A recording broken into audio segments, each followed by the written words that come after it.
Depuis 80, papa continue à Kingabwa, mais qui un peu comme la biso, mon histoire, qui est Kingabwa? Bon, Kingabwa, ndenge tokutaki yango liboso na batango wana ezalaki ndenge mosusu par rapport Kingabwa, ndenge tokutaki yango liboso na batango wana ezalaki ndenge mosusu par rapport à lelo. Omoni lelo développement ezosalema bato bakotonga bandako epuis lelo développement ezosalema bato bakotonga bandako epuis lelo toza komona banzela ezali kofungwama vraiment likanisi wana longonyo ya banzela ezali kofungwama vraiment likanisi wana longonyo ya papa président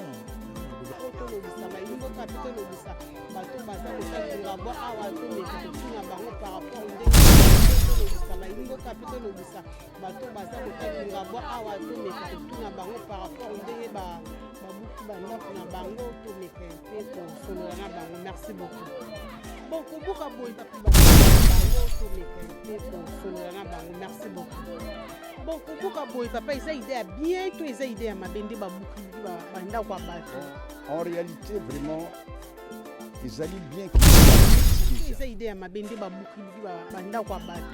en réalité, vraiment, ils allaient bien que ici déjà. Beaucoup là, limite 2 mètres, 1 mètre et demi, tu peux voir tout, venir en haut. Beaucoup là, limite 2 mètres, 1 mètre et demi, tu peux voir tout, venir en haut. Mais Bamsou Balingaki. Alors, Biso, Baindam Tolingaki, tout ça qui n'a pas besoin, tout ça qui n'a pas besoin, mais Bamsou Balingaki. Alors, Biso, Baindam Tolingaki, tout ça qui n'a pas besoin. Tout ça qui va l'ingaki te yangonde et bango correction encore. Donc c'est facile là. Tout tamboli, tout télémi, tout tamboli. Là maintenant nous allons chuter par rapport à cette émission découverte. En tout cas, je suis d'abord très content. La chaîne il y a Bisso Podcast TV. En tout cas, je salue d'abord. Écoutez la direction Idi Amin.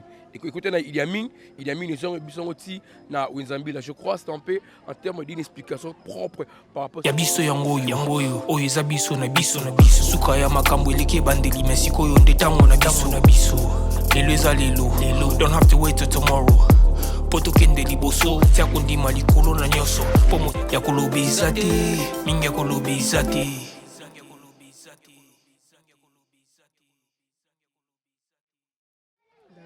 Bonjour, bonsoir, ça dépend à heure au boyambe la vidéo langai émission bolinga kamingi découverte le spécial commune de l'humité précisément na kati ya Kingabwa chaîne na biso bo s'abonner massivement na kati ya biso podcast TV Oezo Kambamana, le boss, Roni Malundama avec Yannick Malundama, sans oublier Maman Laure Chou, le Régila Boula, Barcelone de la presse congolaise et autres m'a dit trop matata, le seul unique, moi 7666 prix dans notre yamutumako, la femme sacrée, pas comme les autres, unique à mon genre. Nous savons que le Régila Boula toujours ma bancard. Donc merci beaucoup à tous les spectateurs nous surtout bien à guide na biso à opposer avec un peu ko expliquer biso awa tozali wapi vraiment merci beaucoup le guide na ngai ezali Moli Passa. Bonjour Claver Lisenga. Bonjour Laura Gilabou, bonjour à abonnés surtout à chaîne na biso oyo. En tout cas très ravi parce que ça fait très longtemps et na zala nous on compte à découverte. Mais c'est à travers cette grande chaîne dont je salue le patron déjà à part ça qui a permis à ce que non Lilo de partager ces moments ensemble avec toi plus ou moins 45 ou 50 minutes na terme toujours à notre émission découverte dont nous allons parler aujourd'hui du quartier Kingabwa Ozali Moko il y a quartier na kati ya commune limité. Voilà. Merci beaucoup Najiste Kanou, le mystérieux, sans oublier Papa Edith Tambomuto Aliaka Dollar, là t'es l'homme de parole. Merci beaucoup Papa Edith Naba Action Zosala, vraiment merci beaucoup, vraiment merci beaucoup. Claver Lisenga, est-ce qu'on a au télémi place Nini? Voilà, merci beaucoup. Donc une fois encore de plus, je tiens à saluer les abonnés à la chaîne ce encore. Yabiso Podcast TV. Yabiso Podcast TV. Voilà, il faut comprendre, c'est ma toute première fois. Na prononcer comme la chaîne Oyo, donc j'aurai du mal à maîtriser. Mais prochainement, dans d'autres interventions ou d'autres reportages, je vais facilement maîtriser les noms de la chaîne. Voilà, toujours en termes d'expliquer aux gens. Et là, nous sommes, comprenez, nous sommes en direct. Là, la caméra, donc on ne peut pas leur interdire de passer devant la caméra. Bon, c'est un comportement purement quinois, on ne peut rien. Mais sinon, si notre caméraman va nous aider un peu parce que pour ne pas tout perdre le sens de l'auto-salangwa. Voilà, je disais tantôt ici, tout ça, dans la commune limitée, précisément dans le quartier Kingabwa. Là où nous sommes, dans Point Chaud. Point Chaud, terminus, il y a Kingabwa, c'est-à-dire que nous sommes à Lemba, à Njili, à Matete, à Victoire. Donc, terminus, il y a Kingabwa, dans Point Chaud. C'est-à-dire quoi? Si au sali entrée dans Izam, donc terminus, il y a Point Chaud. Dengue Victoire, il y a la commune à Kassavoubou. Dengue Point Chaud dans la commune est limité à la Kingabwa. Mais tellement que nous parlons de Kingabwa, on ne peut jamais passer sans parler de limité. Parce que Kingabwa est inclus dans la commune, il y a limité. Voilà. En termes d'expliquer le genre, limité, Nakati Naïwana a beaucoup de quartiers. Parmi autres, tout ça, le quartier Ndanou, tout ça, le quartier Mososo, tout ça, Dilandos, tout ça, industriel et résidentiel, tout ça, Mombele, tout ça, le quartier Mbamou, tout ça, le quartier Nzadi, tout ça, le quartier Kingabwa Sokopao, tout ça, Kingabwa Madrandel sans fil, tout ça, Kingabwa Msousouni, il y a Kingabwa Pêché à Grand Monde. Et puis une autre partie, il y a Bandou Nabiso, il n'y a pas de bazar limité, mais un peu beaucoup de Kingabwa. Mais ce qui est vrai, les gens doivent comprendre une chose, Kingabwa est dans la quartier. Non. Kingabwa, ce n'est pas un quartier. Kingabwa, c'est une appellation, mais il y a un quartier. Parce que dans le quartier Kingabwa, tout ça, dans le quartier Nzadi. Tout ça, dans le quartier Ndanou. Tout ça, dans le quartier Mbamou. Vous comprenez? Tout ça, dans le quartier Sans Fil. Donc, Kingabwa. Mais normalement, Kingabwa, il y a beaucoup en soi à la quartier. Voilà, c'est un peu ça en termes d'expliquer aux gens. Et d'ailleurs, aujourd'hui, là, Kingabwa est très fier parce que c'est par l'extrémiste du vice-gouverneur, son excellence Jekro Moulumba, il vient de lancer en œuvre réhabilitation et construction de certaines routes aux habitants de Kingabwa, entre autres. La route principale de Kingabwa, la commune avenue Koulumba. Voilà, avenue Koulumba, des bandits. Dans l'entrée, il y a poids lourd et qui titille. Voilà, et qui titille la terre, il y a Moni Balabala Oyo, dans les années, la première élection, je pense, dans 2008. Donc, tu vois là où, de Wazali, de Babal Soukara et Soukara place rond-point Oyo, et Zui Balabala Oyo. Balabala Oyo, mini Congo, cette direction. Voilà, direction mini Congo. Voilà. Voilà, c'est ça. Maintenant, alors, mini Congo, Basali Nzela Oyo, et qui est qui maman Oboui. Et qui est qui bande de sauté parce que Kingabwa, on doit expliquer aux gens, ce côté ici, c'est scindé. Voilà, c'est scindé à deux parties. Côté gauche, Kingabwa Est. Voilà, Est. Et côté, bon, vous comprenez, quand là, il y avait problème, il y a Belé ou Anando, Belé, Kaboula côté Est, parce que côté Ondé, côté Bayanki Bazali. Voilà, côté Openda, donc côté Milé, Benda Bayanki. Donc on a ce mec donc Bayanki, Benda Batoni côté Ouna. Alors maintenant, la droite, côté ouest, il y a une continuité, il y a Balabala, Mini Congo, et Miti, na Iveco, écoutez, na poids lourd. Donc voilà, donc alors cette direction maintenant, et c'est là qui m'a belé. Mais aujourd'hui là, les travaux, ça s'effectue déjà par une société de la place Sosimec, Safrimex je pense. Safrimex, c'est une discours marché au sein de Balabala Oyo. Donc Balabala Oyo, dans le projet, il y a des petits massina. Ok. On va descendre dans la colonne là où il s'allie raconte la direction moi c'est direction Lumumba et c'est prolongé et qui est Massina. Je crois que c'est un peu ça en termes d'explication par rapport à ces débits de notre entretien à compte il y a émission Nabiso, il y a chaîne Nabiso Yokabiso TV. Il y a Biso Podcast TV. Il y a Biso Podcast TV. Voilà, c'est un peu ça l'orage là. Merci beaucoup Clévent Lissenga pour la précision, vraiment merci beaucoup. Tu continues toujours na mission na biso ce Clévent Lissenga kolongo na biso awa to kende wapi parce que avant na loba avant to kende na zo 2 ou 3 personnes interview yana na yeba kolongo na biso awa to kende wapi. Voilà donc to ça la continuité à baba la oyo ya Lumumba et puis autre direction, il y a Lumumba et pas direction autre mais j'aimerais bien parce que parce que œuvre il y a honorable Joko Mulumba ce soit un Mboka Voilà, donc je salue à pas ça. Je salue Rose Dika, hein, le bureau proche de l'honorable Jérôme Moulumba. Donc, d'ailleurs, vous allez vivre avec moi, il vient de sortir parce que, avant de lancer mes travaux, la continuité est venue, la combo est venue au poté. Donc, voilà, c'est ce genre de ces quartiers qui vont s'exprimer par rapport à gestes Oyoza tellement bénéfiques pour Nabango parce que ça va de pousser en sorte que non, Kingabo est comme désenclavé, des milliers qui enclavés, et ils ont macadam, ils ont valeur Nango. Il y a des gens qui disent que Babou Kibiso Bandaku, Babou Kindaku Pambatim. Parce qu'il y a des années, l'État m'a belé, l'État a tiré à Bagobongo. Alors, comme c'était dans le projet et que l'État maintenant, il revient dans ses droits, à Salababa Nango, à Salababa, mais les gens qui ne maîtrisent pas bien, qui sont peut-être mal intentionnés, ils passent des faux messages. Voilà, donc moi je suis sûr que non, c'est que c'est pas si c'est Kingaboa, ça permettra ce que non Kingaboa Oyo, ils ont le lot, et ils ont le lot, et comme un Kingaboa Oyo, abanga bandalté, abanga lembate, abanga matongete.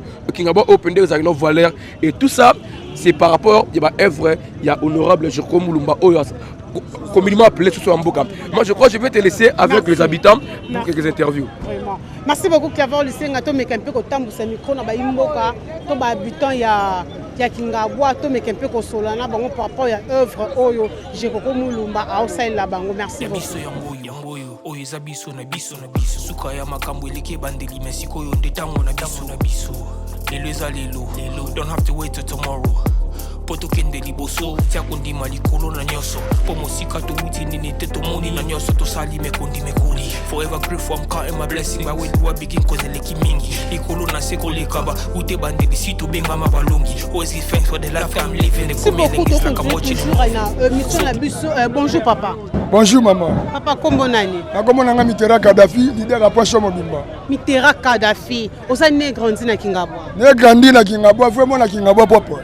Vraiment. Ouais. Papa Mitterrand donc moni awa tokitu sur le terrain to moni misala ezo sala na Kingabwa na bino balobi je koko Moulumba nde ayoko salisa ba misala awa. Misala ezo ko évoluer ndenge nini? Bon, misala ezo évoluer bien. Tout le monde a dit oui vraiment que Fatih Beton ça pour ça Kingabwa développer. Autrement dit que misala est développé, mais souci n'a pas la population. Misala doit continuer ça la bien, mais souci n'a pas ça, misala qui est plus vite. Bientôt un mois mboule les obanda. Mboule les obanda. Si on va ça plus vite, ça va carnival plus vite, c'est que batasse ba rosinda. Pour carnival ça plus vite ça le mapo. Pour de batasse, ça va sali plus vite. Mais qui n'a pas batasse rosinda. Faut carnival la carnival no kiti. Et puis Mathieu Lumumba et Gandeti la police ani et Gandeti Ahmed Sali so ba sali wana de Kingabo batase ba kosinda gouvernement ba déjà que conséquence to zo Kingabo yango ba dege sala mapo musaka nenoki so musala qui reta et ba Kingabo il y a une érosion pendant un mois quand mboule so banda. Merci beaucoup papa Mitterrand. Papa na biso pas ali awa moi un petit mot. Bonjour papa. Bonjour maman. Papa pour ça qui manga poani. Ngam na lingi oboyo komo ki mangai. Kombo nani? Kombo nanga Gilva. Papa Gilva ko baksa nini na o papa Mitterrand lobi. O papa Mitterrand lobi neza bien. Mais toi na posa misala esalama mbangu. Po boye na se mpanzi na biso to babuki bandako ba fondation monani na ba terrasse mais lo moko esalama non te. Misala ça il a combien de mois bande bandi? Bande toi na daba 2 mois en so 3 mois. Mais ça évolue très bien. Évoluer non mais conséquence ce ko ya bonacé on a problème à faut ba travailler biso mbangu so ba travailler so mbangu te c'est que on a assez poser dans ma case. Merci beaucoup bébé, merci beaucoup. Manga kunodia nafani na Ota este mais Jérôme Moulumba a peur na biso na ngala vota kayo. A peur na ngala vota. Mais à respecter les jeunes, tu comprends pas bakulu na ba jeunes normal, tu comprends ndé mo pon. Suka ngangwa. Merci beaucoup. On continue toujours à mission la Bissona na Claver lycée dans site tozo kotande avenue oyo pour na total la façon oyo misala ezali ko salama vraiment. Merci beaucoup. Salama. Misala ezo salama grâce ya Jérôme Moulumba ba félicitations na yo. Bana Kingabwa ba sepeli ba lobi misala vraiment ezo salama ya pas ces aka que misala salama trop vite parce que son boule bandi bango a ba koma na problème ba caniveau loko les gens ne aussi la té ba to ba ko dinda ba dégâts esalamaka awa donc nzambe asunga vraiment même bato baosala misala batambusa makolo misala esalama vraiment bien. Merci beaucoup.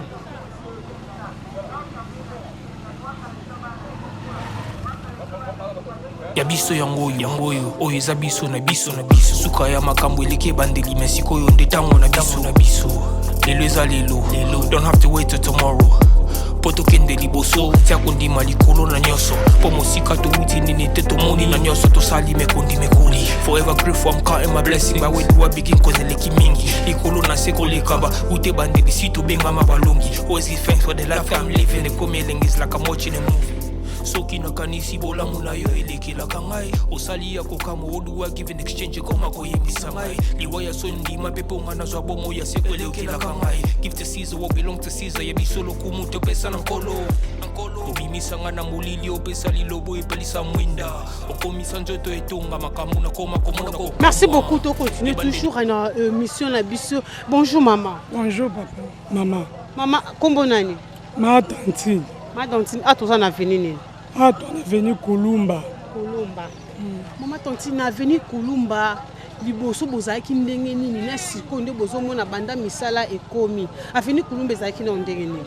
Bon, aveni Kulumba vraiment tozaki à l'aise te swembule beti ma ezotonda moya kolekeza te mais tomoni sikoyo ça va ndenge papa biso je koko asesa misala ndenge misala ekende donc ekepe rapide. Ndenge vemezo kende eke rapide misala ezotambola kitoko makambo nyonso tu kitoko yango tosepelaki vea makasi na misala papa jekoko azosala mpona aveni na biso Kulumba tosepeli parce que tokoma à l'aise lelo eza mwa pasi mwa kokoso mais mpo eza na ebandeli ntongo nzela ekoma kitoko makambo te ekoma à l'aise nani biso nyonso tokoteka mpe ekoma bien prince ekota omoi ke permettre mutu nyonso to ata uti libanda kinga bazokota donc makambo ekozala bien yango vea tosepeli vea makasi donc esengo na biso ndenge nzela ezokende misala ezokende yango normal ezokende mpe mbangu babandi na minute moke me misala etambola tomona évolution vraiment c'est bon donc évolution kitoko donc biso moko tokamwa ezaki bolali bolamuki bomoni ekomi ndenge mosusu bolali bolamuki ekomi ndenge mosusu donc misala vraiment eke kitoko vraiment merci beaucoup maman journée malamu merci na sepeli merci beaucoup. Merci beaucoup de votre téléspectateurs. Nous sommes à Bisso Podcast TV. Donc, pour s'abonner massivement, nous allons vraiment laisser tous les vrais diasporas. Laura Gilabou, abonnez-vous, partagez, likez. Ça va vraiment bien. Merci beaucoup de maman lobby que Moussala et Salama. Évolution, et Zali, changement, et Zali. Donc, pour continuer toujours à tout quitter Tina, c'est qu'on a côté stade Nabango. Merci beaucoup. Lelo eza lelo don't have to wait till tomorrow poto kende liboso tia kondima likolo na nyoso po mosika touti nini te tomoni na nyoso tosali mekoli forever grateful I'm counting my blessing my way do I begin cause eleki mingi likolo na seko lekaba ute bandeli si tobengama balongi always give thanks for the life I'm living the coming is like I'm watching a movie.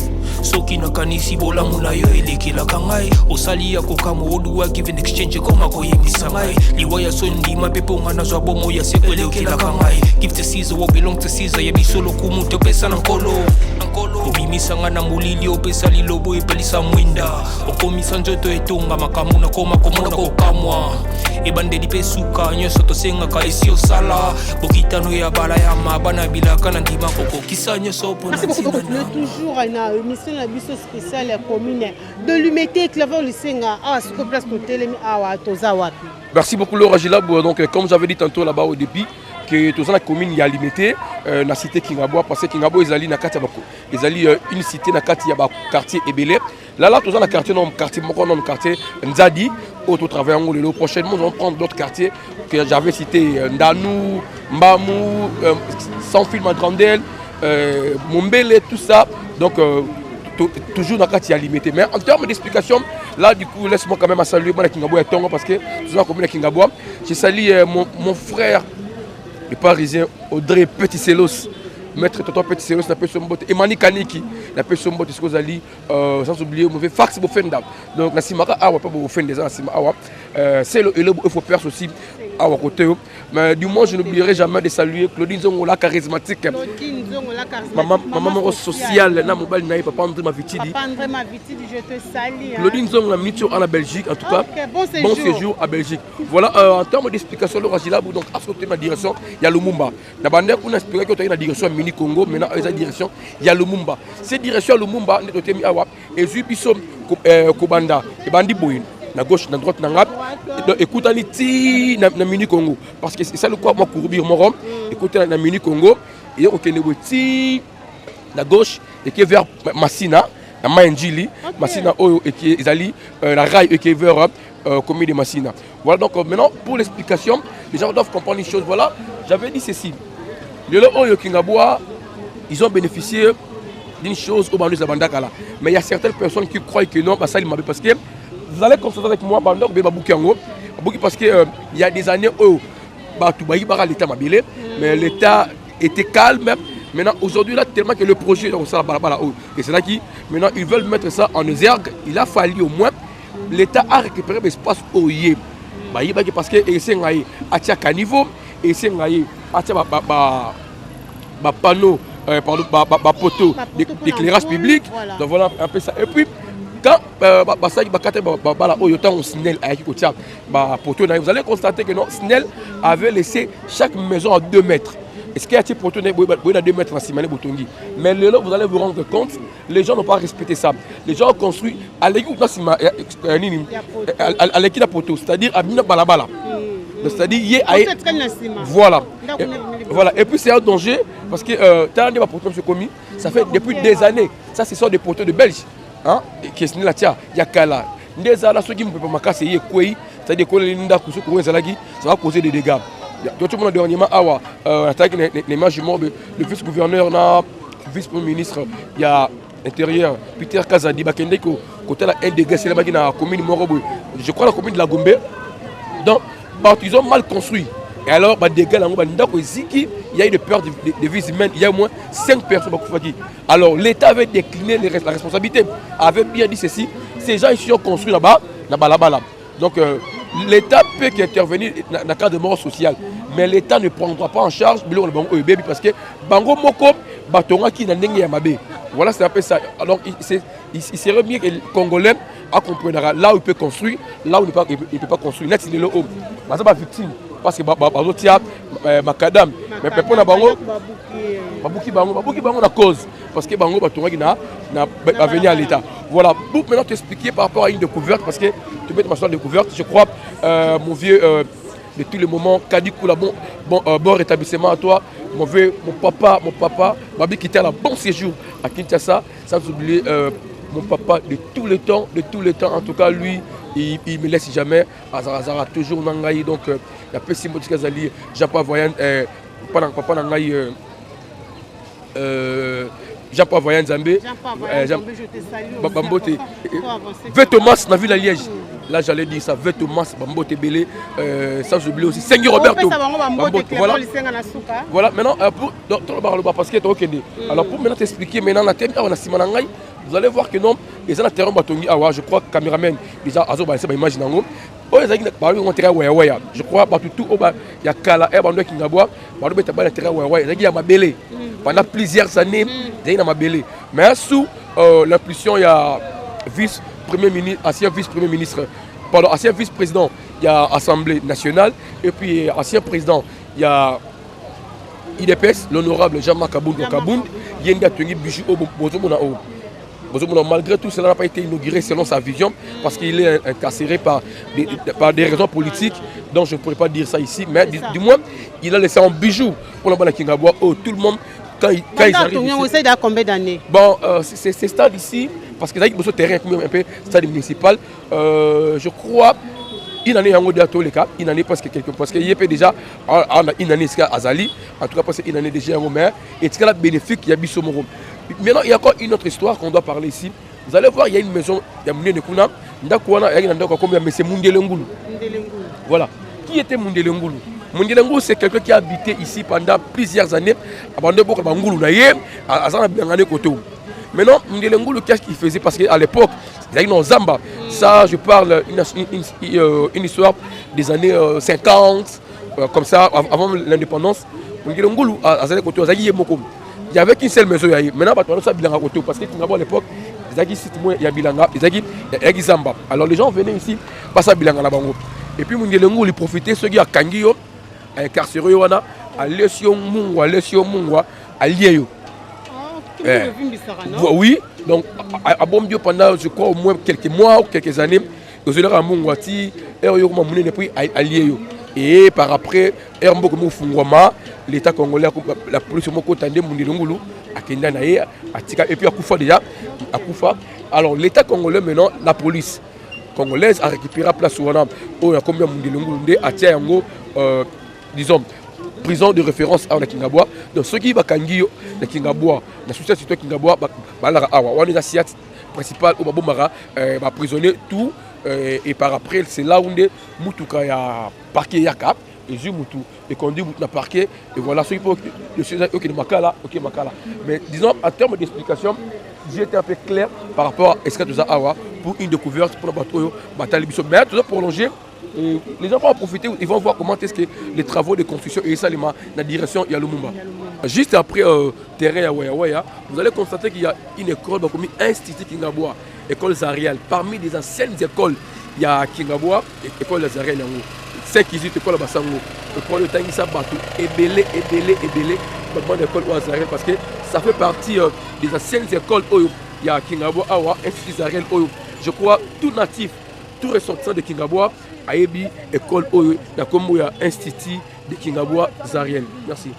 Vraiment, merci beaucoup, Clément Lusengato. Continue toujours dans l'émission La Bisso pensée par rapport à Guide Ndenge Azako Tambusa Bisso dans la journée à l'élo. Merci beaucoup. Yabiso yangoyo oyo eza biso na biso suka ya makambo eleke bandeli mesiko yo ndetango na biso lelo eza lelo don't have to wait till tomorrow poto kende liboso tia kondima likolo na nyoso po mosika to wuti nini te to moni na nyoso to sali mekondi mekoli forever grateful I'm counting my blessing by way do I begin cause eleki mingi likolo na seko lekaba ute bandeli si to benga mabalongi always give thanks for the life I'm living the coming is like I'm watching a movie soki nakanisi bolamu na yo elekelaka ngai osali ya kokama oduwa given exchange koma koyebisa ngai liwaya so ndima pepe onga nazwa bomo ya seko elekelaka ngai give to Caesar what belong to Caesar yebiso lokumu topesa na nkolo obimisanga na molili opesa lilobo epelisa mwinda okomisa nzoto etonga makambo na koma komona kokamwa ebandeli pesa lelo place na telemi na asi bomoni bazosala misala nde Clever Lisenga wazali comme guide na biso alobaki bazosala toujours à misala place na telemi na mekotambusa micro na ngai na ba oba s'intéresser koloba 2 ou 3 mots par rapport ya nzela awa ndenge ezalaki comme ça to ko évoluer vraiment na luka quelques de personnes ou amoni ko s'intéresser koloba po misala ezosalama. Merci beaucoup ndeka na loba kito mekempe ko tambusa micro na moto ya ko s'intéresser koloba malheureusement ki na kutani lisusu na papa. Bonjour papa. Bonjour, merci. Papa kombo nani? Ndombele Bobo Bernard. Papa Ndombele, donc famille Ndombele mobimba oza na poto na pesi bino ba mbote vraiment ebele. Papa tout le monde misala awa ezo salama. Est-ce que vous avez vraiment mona Kingabwa? Oui, naza muta Kingabwa. Oui. Non, na botami ote mais na kotikala na Kingabwa. Depuis 80, parce que mosali ensemble na kipona mosala ensemble alors depuis 80 papa continue Kingabwa mais qu'un peu ko betela biso mo lisolo mukie ya Kingabwa. Bon, Kingabwa ndenge tokutaki yango liboso na batango wana ezalaki ndenge mosu par rapport à lelo omoni lelo développement ezo salima bato bakotonga bandako et puis lelo toza komona banzela ezali kofungwama vraiment likanisi wana longonyo na papa président na gouvernement ndenge nzela ezosalama parce que nzela ekomaki mpenza trop serré mais ndenge ezofungwama vraiment ezali malamu et surtout que toza na honorable Jekoko moto azolanda yango mulumba vraiment ezali esengo mingi omoni ntango bato bakangami esika moko ya pasi mais ntango nzela efungwami na mituka na batu omoni. Depuis honorable Jekoko Mulumba a eu l'initiative sur la banzela il s'est déjà combien de années? combien de mois, pardon? Na mutu na ngai kobomba ba mois ezali mois pasi mais abanda mois kala parce que na grande avenue oyo euti na armée du Sali ekei boye ti côté kuna ya rail mala mingi soki nzela eza mabe bapotopoto azotia mabanga azosopa bazelo abandi mosala ngo lelo te et surtout que ndenge toyebeli lokola azali mwana Kingabwa susi na ezali mingi na Kingabwa wana vraiment ezali ya solo même bandeko na ye honorable Léon atémoignaka ngo alobi ndeko na ngai oyo leki na ngai vraiment alali alamuki me mbala mingi azokanisa na Kingabwa et c'est vrai eza komonana bon c'est vrai ezali mosala ya l'état mais toujours esengaka motu moko oyo akoki kolandela mosala c'est ça eza vraiment malamu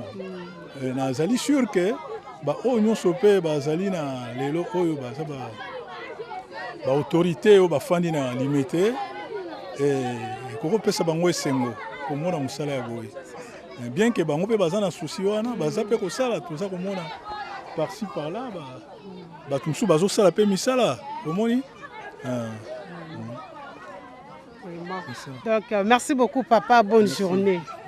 Merci mingi bino pe mosala malam. Merci beaucoup. Journée malam kola pambola bino. Amen papa. Amen. Alors to bondela mingi pona mboka omoni ba makambo mingi ya mabeye makambo ya kokata bato mitu ya kolongola barin ya biloko wana to bondela mingi pona bana na biso babilenge.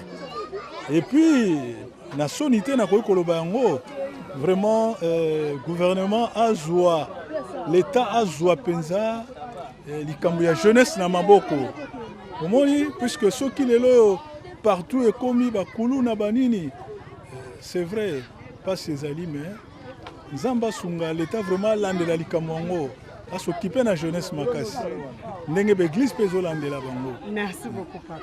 Merci. Merci beaucoup papa. Ok, bien. Merci Nabino. Merci. Merci beaucoup to continuer toujours à tout mes caractères ça toujours micro na biso ya cadre kaka de baloba ya 5 chantiers papa on de ba sala musala to mes caractères ça micro to lobisa ba imboka pe to lobisa bato baza ko Kingabwa awa to meka to na bango par rapport ndenge ba babuki bandako na bango to meka un peu ko solola na bango. Merci beaucoup. Merci beaucoup. Derrière la caméra, je vois Josué Mouto Maniera. Caméra, le quoi machine Madaka Daka, je te dis merci vraiment à Moussala Kitoko. Bonjour papa. Bonjour. Papa Kombonani. Papa Clément. Papa Clément, vous avez le venin à Kingabwa, to né grandi à? Non, nous avons le venin à Kingabwa, mais nous avons pas grandi à Walsus. C'est la Yaka en 1964. Le Basumba le Pango, après, on a grandi dans bon marché. Et Naïroya en 2013. Ok. Papa, l'herbe Oyaki Awa, des babouki ba mapango na bino pesa parmi ya mapango babouki. Exactement, Izali, oyo na pesima mu Congo, Izali. Bon, ngai na bukaki ngai moko na volonté na ngai na tunaki. Rien que tracteur buka menga mona bukaki yango. Na mukeo na zara nango peut-être na ko kokate. Alors nanga moko na bengaki ba élève nanga basa ba maçon de ba longola ki nyoso tout. Mais Izali peut bien parce que il y a un peu de développement ya mboka pour biso tozalaki toyebite tosumbaki le pango sans que toyeba que awa ezali limite toni toyeba na biso te. Alors tosombi kaka toyeba non ezalaki ba proposaki déjà pour na balabala na biso ce n'est que normal peut-être za mokano ya nzambe tike kokisama nde baye ko buka bamso baboyaki nde babuki yango par la force nde na kumisi nzambe mais peut-être on a tongaki construction nigérienne. Mais le quoi va sali peut-être na kozwa lisusu ko likawana. Donc na CP peut-être et ko pesa lisusu vraiment forme ko likande ke zagil boso parce que zagi très sale. Terrasse zalaki te magam te zagite. Alors sika batie macadam valeur sur le pain même atia moke et on a 1200 au tek yango na 5000 8000 c'est ça valeur il y a le pain ou maman et mati et puis même mouvement nous ça la côté commercial ils allent très facilement donc côté wana na sepeli au cas peut-être aux âmes malades au banda tio luka point chaud c'est kuna musika mingi alors awa libosa le pain obimi na yo directement au transport OK c'est ça vraiment on a sepeli ça non très bien. Mais ils ont battu Moussou pays bazo regretté. Oui, exactement. Moussou bazo regretté. Bazo regretté. Bon, peut-être n'andé on regretté. Aromone sugo qui est en bakati atikano muke moyen ça autrement que ça la tindi bazo regretté. Mais ngai loko na zamu sala nzambe donc la tcheke li keka na nzambe ki o yeko ya et ya li plan nzambe pour na zo na force na ngaité. C'est Dieu qui m'a donné ça. Alors on a déjà suscité, on a perdre les autres, on n'a plus rien pour les habiller comme qui toque na nangote. Bon, kobuka boy papa ils a idée à bien, toi ils a idée à ma bende ba buki banda kwa bato. En réalité vraiment ils allaient bien que ba yebisi déjà que bobu longola limite ba 2 mètres ba 1 mètre ni ko prévoir bateau ba pour venir yango mais ba misu ba lingaki te. Alors biso ba ndam to lingaki to sala ki na biso yango to sala ki bo ba lingaki te yango nde ezui bango correction encore donc bamso amoni mabe bamso amoni malamu bazo bongisa mboka ko développer na moni siko na makala balaksi na télévision bazo sepelande batie ba makadam prince kitoko ba sepeli ya maluvanga ouais biso pe il faut bongito sepela sur le kola bango ah c'est ça merci beaucoup papa journée malamu OK que Dieu vous bénisse merci amen papa merci beaucoup na surtout ça la peu de sonte na makala wana to laksa batu ndenge makala ezalaki ndenge ekomi makala ekomi même OK 1 heure 2 heures 3 heures au revoir moto et sécurité du Minaki na sona kingabwa pe grâce ya Jiko Komulumba et ko komakaka ndenge makala ezali. Merci beaucoup na ba abonné nyonso ya biso Podcast TV. Bo s'abonner massivement abonner, liker et partager na posa ba j'aime na ba commentaire na bino et ça la kangai Barcelone vraiment très bientôt continuer toujours na mission na biso. Merci beaucoup Josué. Ya biso yango oyo eza biso na biso suka ya makambo elike bandeli mesiko yo ndetango na biso. Lelo eza lelo, don't have to wait till tomorrow. Poto kende liboso, tia kundi malikolo na nyoso. Po mosika to uti nini te to moni na nyoso to sali me kundi me kuli. Forever grateful, I'm counting my blessing. By way do I begin cause eleki mingi. Likolo na seko lekaba, ute bandeli si to benga mabalongi. Always give thanks for the life I'm living. The coming is like I'm watching a movie. Merci beaucoup Nabatunio Sobalingaka. Le Régila Bouto continue toujours. Na mission la biso à chaque fois dans le baka. On est ensemble, il n'y a pas de soucis. Voilà, le Régila Bouto, je crois, aux yeux d'interview à Batou, tout au long il y a Kolongwa, avenue Kulumba, na direction à biso, il y a Lumumba, Tia, Tokomi Awa, il y a avenue Ouzali, avenue Opote, parce que dans le projet, et banda Kulumba place au bandek na début wana na menu Congo et Lumumba ti ezu awa et mati et bimis na direction ya menu Congo place on va acheter pour notre émission voilà et derrière ngai ils a babenga ngo milimo babenga ngo Kaïs. Pourquoi Kaïs? Parce qu'il y a envie à terre bloc avec vos frères les denrées alimentaires il y a azana moi mini chambre froide naé il est reconnu ici parmi bato babana ma chambre froide na direction Kaïs. Direction Kaïs Oizali parce que tout ça a venu au poté je crois après poté tout ça a venu Bolikango après Bolikango tout ça a venu Yassa après Yassa les tous na sauté ouais Yassa oui Yassa tout ça na Kwela tout ça na Bouakitesi tout ça na Ndua Ngoa Vunzi Kasongo, voilà, ce sont des avenues aux Ansimanangai. En tout cas, je maîtrise pas mal aussi les milieux parce que je suis natif de Kingabwa aussi. J'ai passé presque aussi mon enfance à la Kingabwa. Je crois donc Nangambu Oyo et Zangambu Ngango victoire. Parce que victoire, pourquoi? Parce que les gens venu tellement bien. Victoire, on a son côté, on a venu victoire pour nous y aller dans la Kingabwa. Parce que tu as plus de 20 victoires côté. Entre la droite voilà entre aussi comme je dis tantôt ici donc cette émission de découverte c'était ma vaste. Alors nous allons faire de sorte que nous tout ça une partie telle qu'aujourd'hui là on a la direction il y a Point Chaud voilà nous allons citer la direction il y a Opote il y a Mini Congo Et puis voilà, prochainement, donc des Caïs, donc d'autres endroits où parce qu'on va faire de sorte que partie des parties de Kingabwa et Monana. Et puis entre autres aussi, il y a aussi une partie, il y a Kingabwa Ngwele. Donc là où Port Angolais, on va encore descendre là-bas un jour pour que Bamondiango. Mais sinon, vous avez compris que Kingabwa aujourd'hui a bénéficié de ce que tout le monde s'attendait. Papa on a le biabi, malgré Bouki Bango, mais aujourd'hui là, leur parcelle a de la valeur maintenant. C'est ça. Pourquoi? Parce que le pain a la valeur, il y a $100 par exemple. Aujourd'hui, voilà, parce que Macadam est côté. Puis Macadam, ça va faire de sorte que non, Marambo et Zaramoulili et Zarate parce que ça va éclairage public. Voilà, dans le public, nous devons y battre la lumière. Voilà, ça m'a bien mis dans Moulili. Mais comme nous aurons l'éclairage public, je crois.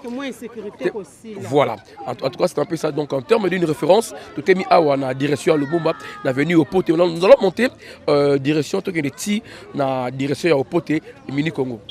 Voilà. Merci beaucoup, Claver Lisenga. Tokoma au classe, ma référence. Merci beaucoup.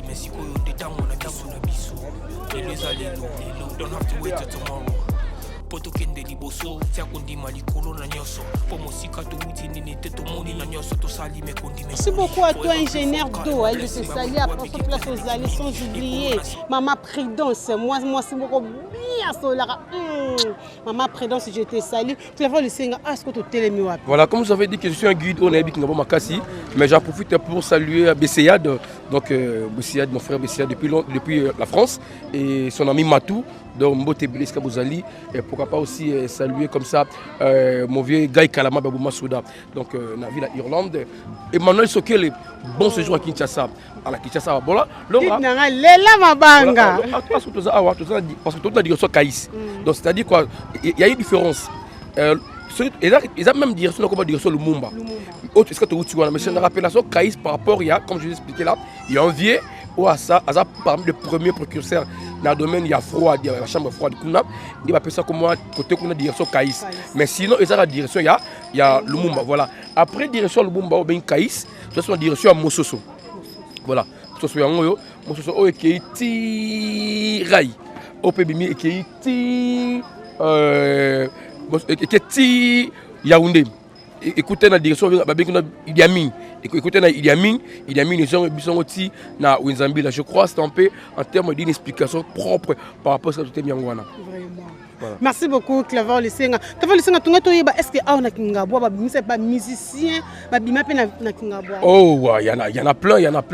En tant que J3 Galiano, mon Kingabwa, en tant que Tigre Lobesso. Mon Kingabwa, bave écoute bazali, bave Kale Maestro, banani, bamisa kala, bamasa danga lever pasula.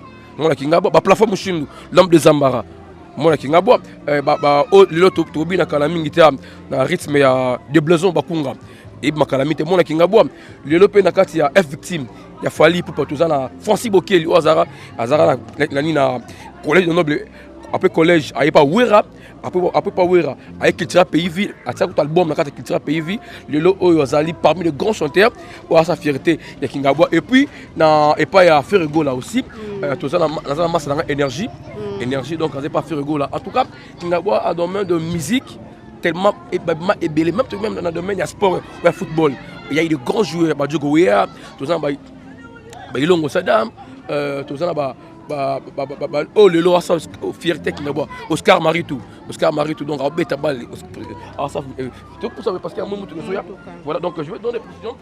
Nous avons tel que Oscar Maritou le lot il fait la fierté de Kingabwa tu as mon petit frère le petit Manassé oh le lot à Zongi Vita à bête na Rwanda donc en termes de ça je te dis Kingabwa et ça na domaine yotu na théâtre tout ça ba maïe là tout ça banane na théâtre tout ça banane en tout cas c'est bien thème roi icône ba me pela d'abord hein ba pena ba icône na domaine na théâtre na domaine de journaliste tu sais bien tout ça ba Claver Lisenga na zawana ba venanga ba Thierry Pindi ba zawana ba celle qui fait la fierté aujourd'hui on a aussi Jikam Kapinga donc la grossesse au pena beta mikolo Dubai King donc on va pena c'est qui parce qu'il y a des gens qui auparavant prenez Kingabwa, moi, le roi millier membre de voyous. La raison pour laquelle je t'avais dit, tout ça, pendant la découverte, c'est Kingabwa. Vous allez comprendre que notre Kingabwa, il n'y a pas ce qui est autre basé là. C'est ça. Merci beaucoup, to continuer toujours à notre mission à Bisso. Merci beaucoup na batunion so balinga kalora Gilabou papa Adolphe Timba motema ya maman Brigitte Kitemona. Bana njili ya tonga mama Fatou Matuila. Mama ni mama. Donc bambote na place ozali balobi la famille Matuila nyonso na pesi bino bambote papa Denzu. Bambote belé donc bon s'abonner massivement à Ayabiso Podcast TV bozala vraiment décidé mère Laure Chou le maire boss maman sociale moi c'est moko ya bien motema ya malamu donc merci beaucoup na batino so bolinga l'orage là bobo s'abonner massivement bozala vraiment décidé merci beaucoup Josué to continuer toujours na mission na biso abonnez-vous likez et partagez et ça la ngai vraiment bien merci beaucoup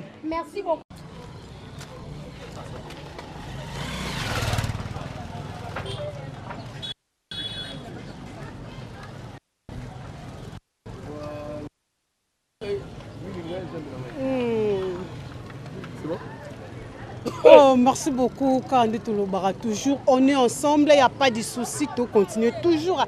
Dans l'émission il y a Lélo, Claver de Senga, Art de Télémiwa. Voilà, merci beaucoup Laura. En tout cas, on a pris au moins 50 minutes depuis qu'on avait commencé ce reportage. Vous savez, découverte, c'est pas facile. Hein? Tout Tamboli, tout Télémi, tout Télémi. Là, maintenant, nous allons chuter par rapport à cette émission découverte. En tout cas, je suis d'abord très content. La chaîne, il y a Bisso Podcast TV. En tout cas, je salue d'abord le responsable de cette chaîne. En tout cas, la chaîne Ekendeli Bousso. On peut que soutenir, dire bon vent à la chaîne. Voilà. Pour une précision, voilà, Awa, il a sorti à Avenue au Poté. Parce qu'on avait parlé d'entrée à. Il y a Point Chokuna, vous avez vu que notre salle contour de là jusqu'ici, à Tuibnakoué, il y a Avenue au Poté. Avenue au Poté, c'est l'avenue Oyo et relié. Balabala, tout le monde qui a le Mumba, on a Mission Awa. Maintenant, en termes de réponse, vous avez remarqué, à côté, il y a une nouvelle génération chez Denis. Donc, en tout cas, parmi les endroits, il y a Bar Yakala. Hein, Bar Penda, 1980. À l'époque là, tu as un bar amitié, donc Bar chez Denis. Bar Penda Yakala, petit bar home. Donc bar Penda Yakala, c'est une référence parce que cette émission nous permet de montrer des références des liens historiques ou des liens oyo et marquent vraiment milliers. En tout cas, c'est un peu ça. Si on continue comme ça, voilà. Point chaud. Voilà, derrière moi. Maintenant, si on prend derrière la caméra, vers Rail. Parce que cette avenue aussi, ils ont la continuité. Donc, il y a des petits continuités. Et puis, pour parler en termes éducatifs, tu vois, sur prolonger Baba là-haut, il y a une école, moi, il y a Kala, complexe scolaire Les Anges. Malheureusement, parmi les écoles où il est formé, il y a moi, les Anges, ils ont les enfants de maths parce que c'était une école Kabassé les Kala, Les Anges. En tout cas, et cela, il y a Minene, il y a la carte Kingaboua. En tout cas, c'est un peu ça en termes d'une explication propre par rapport il y a découverte au Nabandagina Yolo Rajilabou et puis Nassisina, je sais pas moi. C'est moi dédicace 3 fois. Caméraman, c'est qui encore? Je suis. L'articulé micro non pas au clôturé Monsieur Nao. J'ai salué l'homme qui a pris les images, en tout cas l'homme compétent. Je suis Mbungu, en tout cas big chapeau à toi. J'ai remarqué le professionnalisme Katinao. Vous avez l'écoute d'un journaliste, c'est le Bongo. Caméraman, réalisateur, je ne sais pas, tu de peur. Pour que je me malade, je suis caméraman, là je ne sais pas, je discuter, je vais produire Malonga. Ça c'est un petit conseil, mais je salue comme ça, mon vieux Thomas, la ville à Liège. Claver, avant de faire sa salutation, on peut ça moi 3 ou 4 personnes. Découverte à l'élo au monde. Moi vraiment, ça fait très longtemps qu'on a travaillé à nos découvertes. Na monio toujours combattant parce que on peut mettre mon découverte on travaille dans la chaîne mais la monnaie oui la force est toujours là toi combattante et les dit très bien parce que ça c'est une équipe de professionnels donc moi la monnaie sur le Rajila Buna Clever les 50 en tout cas c'est une équipe de professionnels na chaîne noté mais parce que tu m'as demandé Clever pourquoi dire comme guide la guide non par peur il y a découverte mais j'en profite pour saluer mon vieux Thomas la ville à Liège. Bienvenue à Tsomé. En tout cas, le Canada est tombé parce que le meilleur candidat dans la députation provinciale, hors du à limité. Bienvenue à Tsomé parce que mon rôle. Bonne chance. Mon rôle te botolia. Voilà. Je te salue à passant. Voilà, mon rôle te botolia. Là, du coup, je salue je salue aussi celui qui est avec moi de tout moment. Stéphane Vita, papa Nabini Vita, papa Nangaï Babi qui était à la bonne séjour bientôt dans Rosanayo. En tout cas, je peux saluer Harry Kapangala, papa, depuis la Belgique. Maman Fifi Ndongala. Fifi Ndongala, Chantal Ndongala, en tout cas, bon séjour à Kinshasa, Mario Bobo Kisangaï. Et ça, c'est le retour. Et c'est Jeannette Mouanzala, patronat. Joyeux anniversaire à toi, en tout cas. Et les gars qui lobby, merci Nayo. Donc, en tout cas, l'aspect Makassi. Merci beaucoup, donc, Laura Gilabou. Quant à moi, je vous dis bye, je vous aime. Merci. Merci beaucoup, Clément Lissenga. Merci beaucoup, Nabatunyo Sobalinga. Laura Gilabou, bon s'abonner, partager, abonnez-vous, partagez et likez. Et au ça, là, vraiment bien derrière la caméra, je vois Josué. Donc, sans oublier, ingénieur d'eau, je te salue, tous les agents. Oh, ma chroniqueur, chroniqueuse, il y a agent, il y a bisso, podcast TV, donc je vous aime tellement. Ma prudence, il y a vraiment pas ma prudence, sans oublier Mère Boss, Mère Laura Chou, je te salue, Papa Yannick, Malundama, je te salue. Donc vous êtes tellement belle dans l'ingibino, il y a mingi, bon s'abonner massivement, bon vous allez vraiment décider avec moi-même, humble servante, Laura Gilabou, la Barcelone de la presse congolaise, autrement dit trop matata kata. Donc là la petite idée sur le terrain c'est que ma communion soit bien, bon s'abonner, partager et liker dans pour ça il y a des commentaires na bino, j'aime na bino et ça la rabiso vraiment bien. Merci beaucoup derrière la caméra, je vois je suis muto manière caméra le quoi machine madaka. Abonnez-vous massivement na kati ya biso pro de Côte TV. Merci beaucoup, bisous, bye bye.